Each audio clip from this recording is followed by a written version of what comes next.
নির্বাচনের একটা সম্ভাব্য সময় ঘোষণা করা হয়েছে, সেটা আগামী বছরের ফেব্রুয়ারিতে।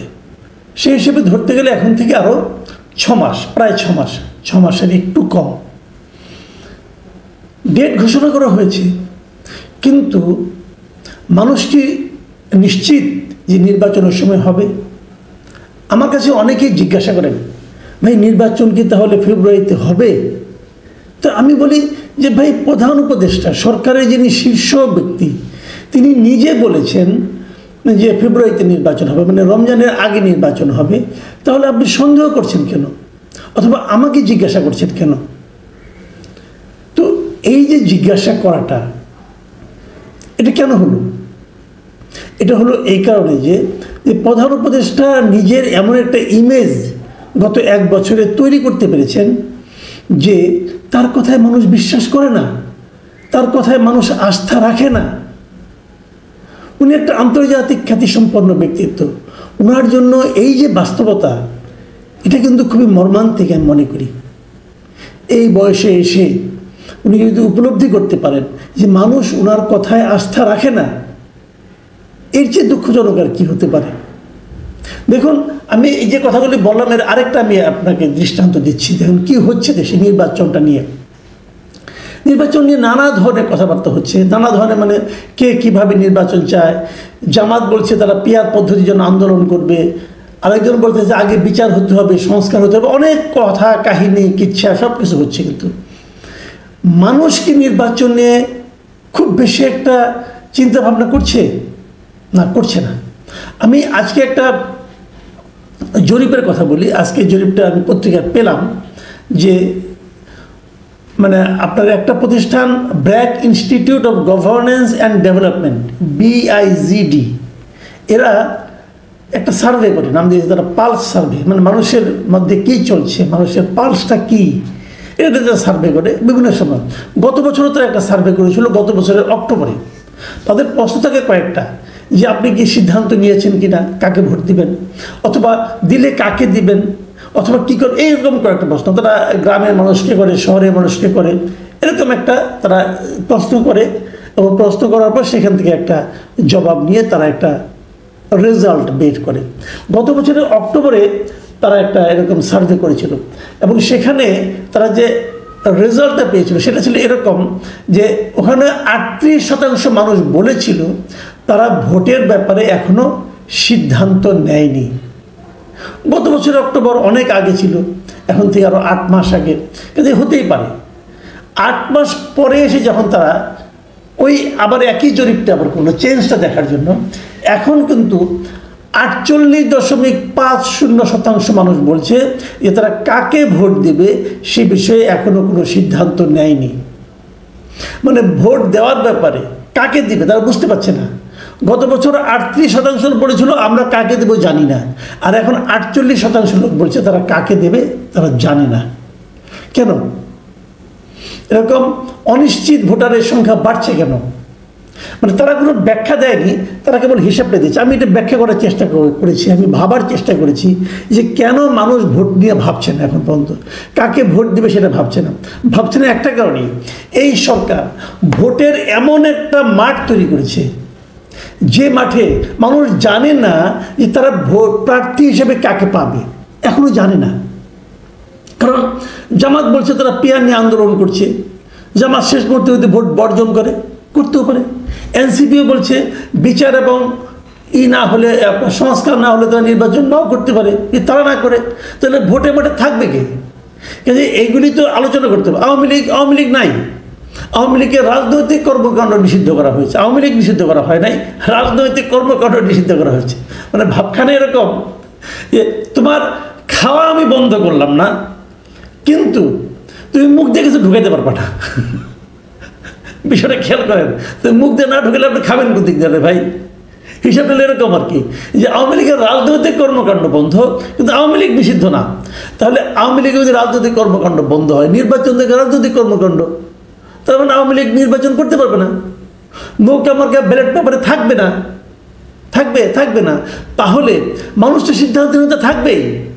মানুষ তো ভাবতে শুরু করেছে যদি নৌকা থাকতো তাহলে আমি বলতে পারতাম নৌকায় দেবো না ধানের শীষে দেবো। যদি নৌকা না থাকে অথবা থাকবে কিনা জানি না, তাহলে আমি কাকে ভোট দেবো?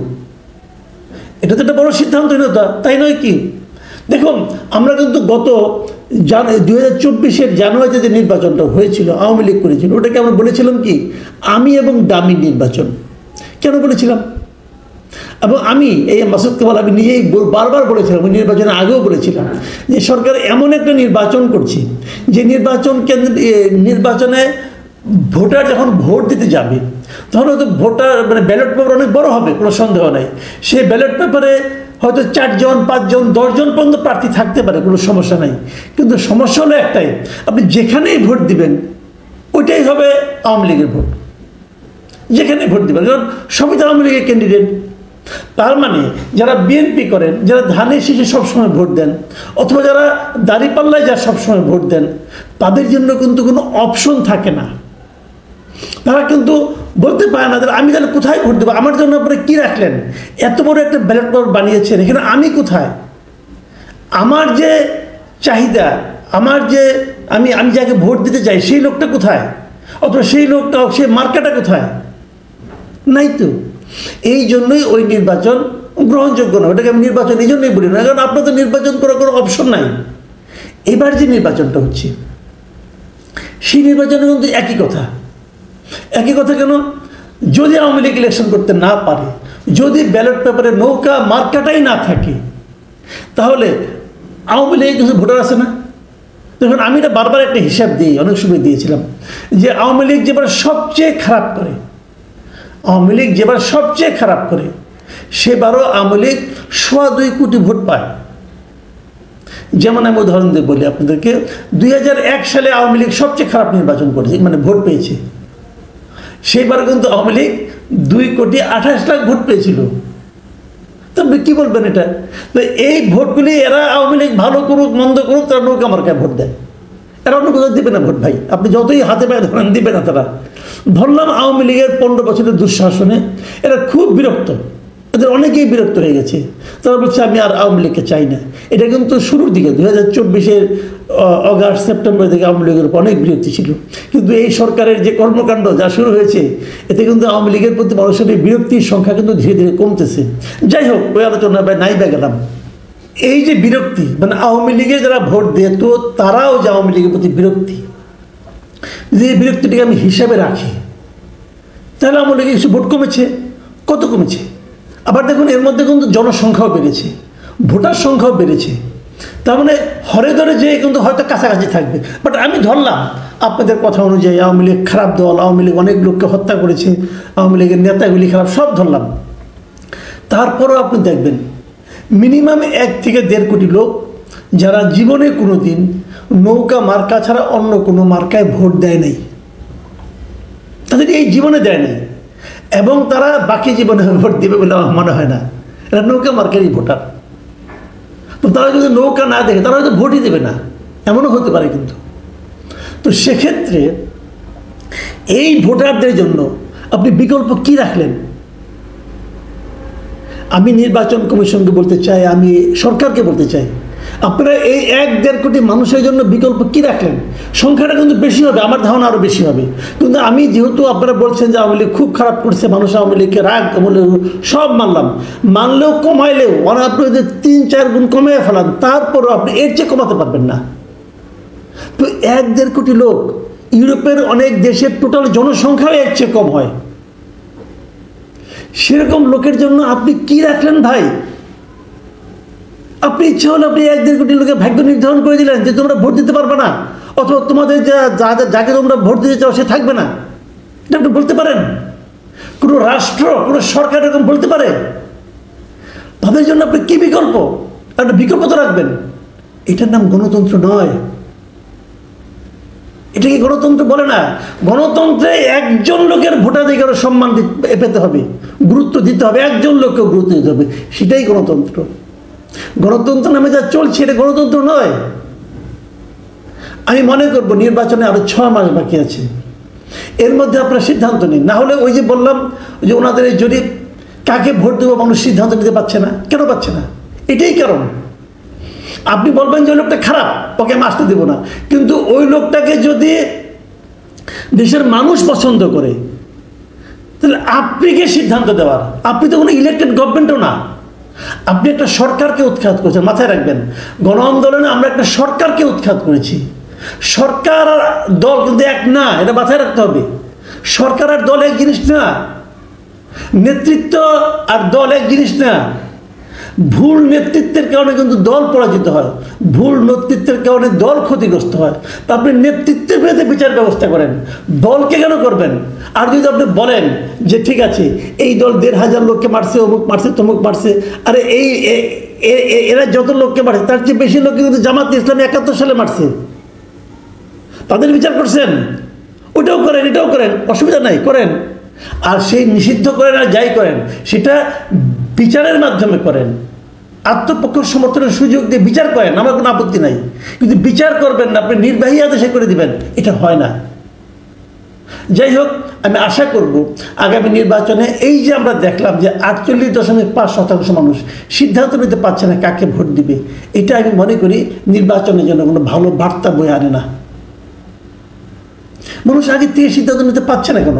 এই যে অনিশ্চিত পরিবেশ, এটাকে দূর করতে হবে। বিএনপির একজন ডিফ্যাক্টো পাওয়ারফুল নেতা, অত্যন্ত শক্তিশালী নেতা।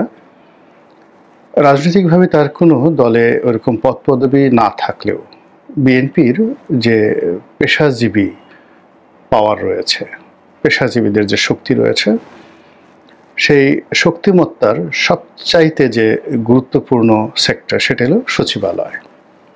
এবং যিনি সেই সচিবালয়ের পুরো রাজনীতি বিএনপির পক্ষে নিয়ন্ত্রণ করছেন, মানে এই শেখ হাসিনার পতনের পর থেকে আজ অবধি, সেই ভদ্রলোকের নাম জনাব আব্দুস সাত্তার।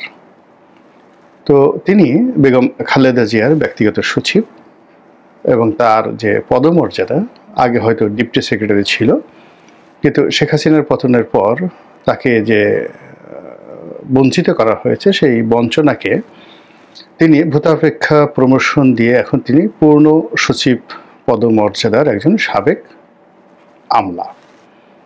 এবং তিনি মূলত সচিবালয়ে বেসরকারিভাবে নিয়ন্ত্রণ করছেন।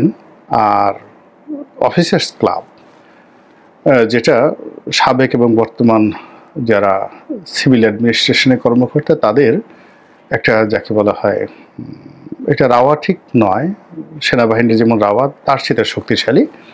এই কারণে হলো অফিসার্স ক্লাবে বর্তমান এবং সাবেক আমলা সবাই এটার সাথে সম্পৃক্ত। তো সেই ক্লাবটিতে এখন তিনি সভাপতি না সেক্রেটারি আমি বলতে পারবো না, তবে তার নিয়ন্ত্রণে পুরো ঢাকা অফিসার্স ক্লাবটি চলছে। এবং এই অফিসার্স ক্লাব যাদের নিয়ন্ত্রণে থাকে, তাদের নিয়ন্ত্রণে সচিবালয় থাকে, এবং তারাই রাষ্ট্র ক্ষমতায় আছে বলে দীর্ঘদিন ধরে আমরা জানি। তো মিস্টার সাত্তার, তার এই মুহূর্তে ৩টি পরিচয়। প্রথম পরিচয় হলো তিনি বিএনপির power house, supreme power house Begum Khaleda Zia, তার ব্যক্তিগত সচিব। জনাব তারেক রহমানের বিশ্বস্ত ভ্যানগার্ড, ১ নম্বর ভ্যানগার্ড, মানে কর্মকর্তাদের মধ্যে, অফিস বেয়ারার যাদেরকে বলা হয় তাদের মধ্যে। ৩ নম্বর হলো যে তিনি সচিবালয়ে বিএনপির যে স্বার্থ সংশ্লিষ্ট নিয়োগ, বদলি এবং বিএনপির যে সকল আদেশ, উপদেশ, ইচ্ছা অনিচ্ছা সব কিছু বাস্তবায়ন করার জন্য একেবারে চ্যানেল, মানে যাকে বলা হয় প্যানেল এবং চ্যানেল হিসাবে তিনি কাজ করছেন। তার মাধ্যমে দলীয় যে নির্দেশনা, সেই নির্দেশনা মূলত সচিবালয়ে পৌঁছে। এখন সরকারের বেশ কয়েকজন সাবেক আমলা রয়েছেন, যেমন কামাল সিদ্দিকী সাহেব রয়েছেন, তিনি বয়স্ক মানুষ, এখন হয়তো রাজনীতি করেন না। ইসমাইল জবিউল্লাহ সাহেব আছেন সাবেক সচিব, কিন্তু সাত্তার সাহেবের যে প্রভাব প্রতিপত্তি, তার কাছে আসলে অন্যান্য যে সকল বিএনপি পন্থী সাবেক আমলা রয়েছেন তাদের পাওয়ার একেবারে বলতে গেলে শূন্য। তো সেই মানুষটি জনাব আব্দুস সাত্তার, তিনি অতি সম্প্রতি সরকারের ৮ জন উপদেষ্টা, বর্তমান সরকারের ৮ জন উপদেষ্টা একেবারে ক্লিয়ারলি মেনশন করে তিনি বলেছেন যে এই ৮ জন উপদেষ্টা গুরুতর, ভয়ঙ্কর দুর্নীতির সঙ্গে জড়িত, এবং এ সকল জড়িত দুর্নীতির ব্যাপারে তথ্য উপাত্ত এবং প্রমাণপত্র তার কাছে রয়েছে। এই কথাগুলো তিনি একটি অনুষ্ঠানে বলেছেন। এবং স্পষ্টতই সে সকল উপদেষ্টাদেরকে তিনি হুমকি দিয়ে বলেছেন, কারণটা হলো যে এই সচিবালয়ের বর্তমান যে নিয়োগ বদলি, তারপরে আরও যে সকল অনিয়ম রয়েছে, দুর্নীতি রয়েছে, এই সকল কিছুর সঙ্গে এই 8 জন যারা উপদেষ্টা রয়েছেন তাদের অনেকের সম্পৃক্ততা রয়েছে। এর বাইরে টেন্ডারবাজি থেকে শুরু করে অন্য যে সকল আর্থিক কেলেঙ্কারি রয়েছে সেগুলোর সঙ্গে হয়তো এই 8 জন উপদেষ্টার যে সম্পৃক্ততা, এটা জনাব আব্দুস সাত্তারকে সঙ্গত কারণে বিক্ষুব্ধ, সংক্ষুব্ধ এবং যাকে বলা হয় উত্তেজিত করেছে। এবং তিনি এমন একটা সময় এই কথাটি বললেন এবং যা কিনা সরকারের ভিতরে এবং বাইরে রাজনৈতিক অঙ্গনে রীতিমতো তোলপাড় শুরু হয়েছে। এবং তার এই বক্তব্যের মাধ্যমে বিএনপির সঙ্গে বর্তমান ডক্টর মোহাম্মদ ইউনূস সরকারের যে একটি নতুন দহরম মহরম সম্পর্ক এবং বিএনপির উপর নির্ভর করার যে একটা প্রবণতা ডক্টর মোহাম্মদ ইউনূস দেখাচ্ছেন, বিএনপিকে নির্ভর করে বা বিএনপির উপর ভর করে তিনি যে নিরাপদ প্রস্থানের কথা চিন্তা ভাবনা করছেন, যার কারণে তার এই গত 1 বছরে যারা ঘনিষ্ঠজন ছিলেন, যারা তাকে ক্ষমতায় বসিয়েছেন বলে তিনি গর্ব ভরে বলতেন, এবং গত 12 মাসে ক্ষমতা পরিচালনার জন্য যারা যাকে বলা হয় পাওয়ার